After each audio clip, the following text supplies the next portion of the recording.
2006, was this a good stop? Yes. Is detaining the vehicle for 35 to 40 minutes to wait for a drug dog too long? Will the evidence, drugs, seized be admissible? Yes. Answer. Court of Appeals held that the tip was sufficiently reliable because the informant was identified and the tip accurately predicted future movement of the defendant. This reliability gave the officers reasonable suspicion to stop the vehicle. The investigatory detention was reasonable in length. This was not a typical vehicle stop, it was a stop to investigate for drugs.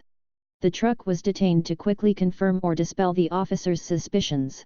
The drug dog was necessary to accomplish this, and waiting 35 to 40 minutes for the dog was reasonable. Evidence was admissible. Lesson learned: some officers ask if there is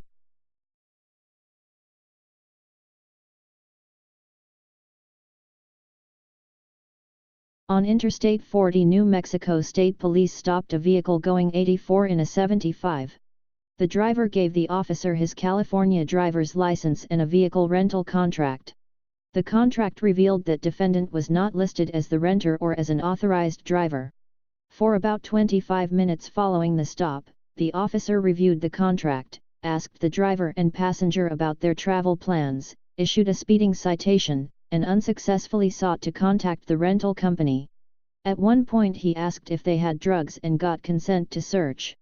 He looked into the trunk and found an estimated 20,000 small pills later identified as ecstasy. State v. Deng, 2005. Was the duration of the stop longer than necessary? Did the officer articulate, justify, reasons for asking about drugs? Will the evidence, drugs, seized be admissible? Answer: the duration of the stop was reasonable. The scope of the detention, specifically whether the officer could inquire about drugs, presented a more difficult question. Fortunately, the officer was able to articulate, justify, why he was asking about drugs. He testified his reasonable suspicion was based on his experience and the following observations: 1. Defendant was not on the rental contract. 2. Inconsistent stories from defendant and the passenger regarding travel plans, and 3. Defendant's nervousness. Supreme Court held that the scope of the detention was reasonable. Investigatory detention: handcuffing officers detain many people, make many traffic stops, without using handcuffs. But sometimes, during a routine traffic stop or investigation, handcuffs are used. In those cases it is helpful to articulate why a particular person was handcuffed. How would you judge the following civil lawsuit? Facts: in Albuquerque, at Walmart, a lady wrote a check for $208 for groceries and art supplies. The cashier looked at her driver's license and noticed the hologram was missing. The cashier called police. An Albuquerque police officer cuffed her and she sat in the loss prevention room for 45 minutes while police investigated. She didn't resist being handcuffed or attempt to flee. Finally, she was released and told the event would be written up as an incident. A federal jury ruled against the city and she settled for $100,000. Settlements were also made with MVD Express and Walmart.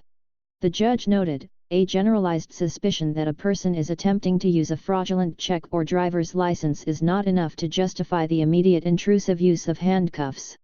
Albuquerque Journal, June 26, 2006. It is important to articulate, state reasons, why a person presents a threat to you. Investigatory detention: show up facts. Eyewitnesses saw, from across the street, defendant spraying cars with paint, and described, sort of, the men to the police. 10 days later police called the witnesses to a parking lot where they picked out the only brown car as the painter's car. Police officers then brought a man outside and from 400 to 500 yards the witnesses identified him. Reliable identification? State v. Johnson, 2004. Answer: Court of Appeals held the identification was unreliable. The show-up was highly suggestive and tainted the in-court identification of the defendant. Lesson learned: be careful when doing a show-up. Recommend noting the extent of what the witness saw of the suspect prior to the show-up. Issues involving an arrest. Introduction: in the following section we will address concerns regarding arrest. Differences between a felony and misdemeanor arrest. Arrest with a warrant. How location, defendant's home or another, can affect an arrest warrant.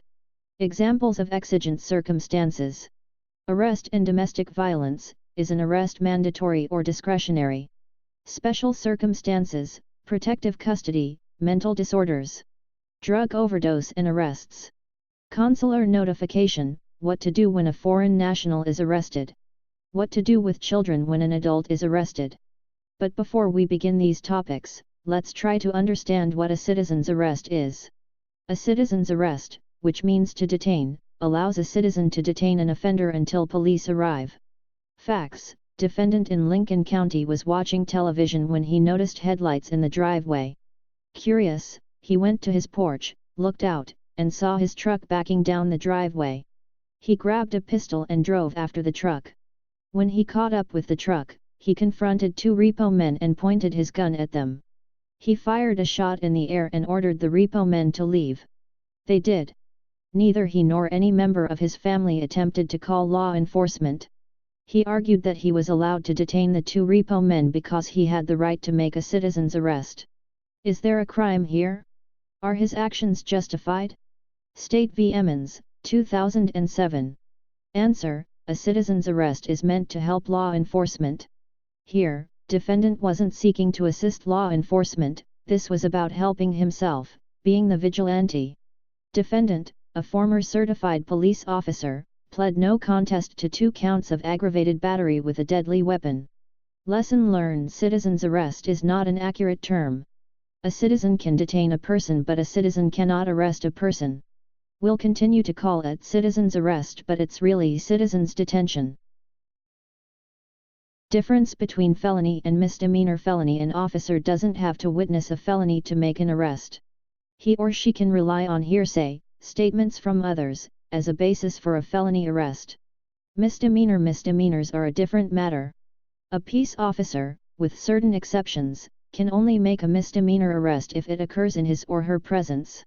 If the situation fits one of these exceptions, the officer can arrest an offender even though the offense occurred outside his or her presence. We will now discuss the exceptions. Exception: Licensed Liquor Establishments, NMSA 1978, Section 33-6. Reasonable detention, assault, battery, public affray or criminal damage to property. This offense refers to offenses, assault or battery or public affray or criminal damage to property, that occur in a licensed liquor establishment. Licensed premises means all public and private rooms, facilities, and areas in which alcoholic beverages are sold or served in the customary operating procedures of establishments licensed to sell or serve alcoholic beverages. Why do we have this exception? In the old days there would be a barroom fight. Police would arrive but tell the manager they couldn't do anything because it didn't happen in their presence. Police would leave and the fight would start again. The liquor lobby was successful in getting the state legislature to pass this exception. Exception: falsely obtaining services or accommodations, NMSA 1978, Section 3016-16. Falsely obtaining services or accommodations. Falsely obtaining services or accommodations consists of any person obtaining service, food, entertainment, or accommodations without paying with the intent to cheat or defraud the owner or person supplying such service, food, entertainment or accommodations. Any law enforcement officer may arrest without warrant any person he or she has probable cause. The officer doesn't have to witness the offense, all that is needed is probable cause. This includes dine and dash, gas skips, sneaking into movies, etc. Why do we have this exception? People who own restaurants, gas stations, and so forth were upset when officers wouldn't arrest offenders. They went to the state legislature and were successful in getting this exception passed. Exception: shoplifting, NMSA 1978, Section 3016-20. Crime of shoplifting created. Any law enforcement officer may arrest without warrant any person he or she has probable cause for believing has committed the crime of shoplifting. The officer doesn't have to witness the offense, all that is needed is probable cause. A number of factors determine whether an officer will issue a citation or make an arrest. These include the attitude of the store owner, the amount of items taken, the type of items taken, baby food or alcohol, age, whether the person has ID or not, the person's history, etc.